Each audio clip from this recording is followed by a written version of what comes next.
तुमच्या बोलण्यातून ताई देवेंद्र फडणवीसांबद्दल आदर आणि त्यांच्या कामाविषयीची जी तळमळ तुमच्या बोलण्यातून दिसते ना, म्हणजे तुम्ही मागे पण एकदा बोललेला होतात की 10 शरद पवार आणि एक देवेंद्र फडणवीस. खरंच म्हणजे आजही म्हणेन मी, कसं असतं की त्याचा वापर चांगल्या कामासाठी करायचा का फोडाफोडीला करायचा किंवा विघातक गोष्टींकडे करायचा. पण मग आरोप तर यांनी राष्ट्रवादी पण फोडली आणि शिवसेना पण फोडली असं म्हणतात. मी तर म्हणते आज वंदनीय बाळासाहेब आपल्याकडे नाही आहेत, हयात नाही आहेत, पण ते सुद्धा वरून आशीर्वाद देत असतील देवाभाऊंना की बाबा तू या दोन भावांना एकत्र आणलंस.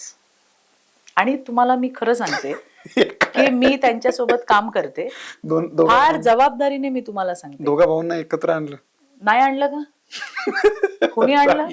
कुणी आणलं? अरे देवा भाऊनी आणलं. आज ती परिस्थिती आहे म्हणून दोघं एकत्र आले. याच्यासाठी वंदनीय बाळासाहेब त्यांना आशीर्वाद देत असतील.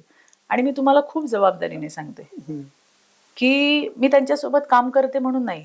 मी तुम्हाला आज हेही सांगते 2014 ते 2019 पर्यंत 5 वर्ष असा एकही दिवस गेला नाही की मी देवेंद्र फडणवीसांवर टीका केली नाही. ते मुख्यमंत्री होते आणि आम्ही विरोधी पक्षामध्ये होतो. बरोबर.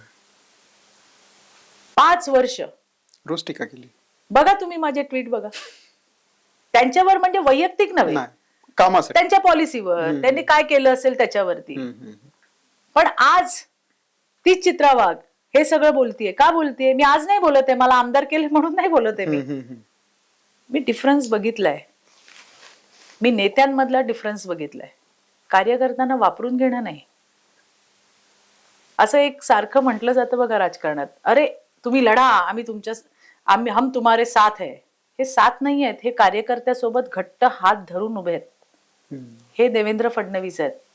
हा माझाच नाही, भारतीय जनता पार्टी जाऊ द्या, विरोधातल्या लोकांनाही विचारा खाजगीत, तुम्हाला काय सांगतील त्यांच्याबद्दल. ते तुमच्या म्हणजे फार जबाबदारीने तुम्हाला मी सांगते, ते तुमच्या सुखात नसतील तुमच्यासोबत, पण तुमच्या दुःखामध्ये ना सगळ्यात आधी ते उभे असतील. ही त्यांची खासियत आहे. देवाभाऊला शिव्या देणं फार सोपं आहे, देवाभाऊ बनणं आहे ना फार कठीण आहे. तुम्ही इतका संयम म्हणजे काय काय ठिकाणे झाले त्यांच्यावर, ते मात्र खरं आहे.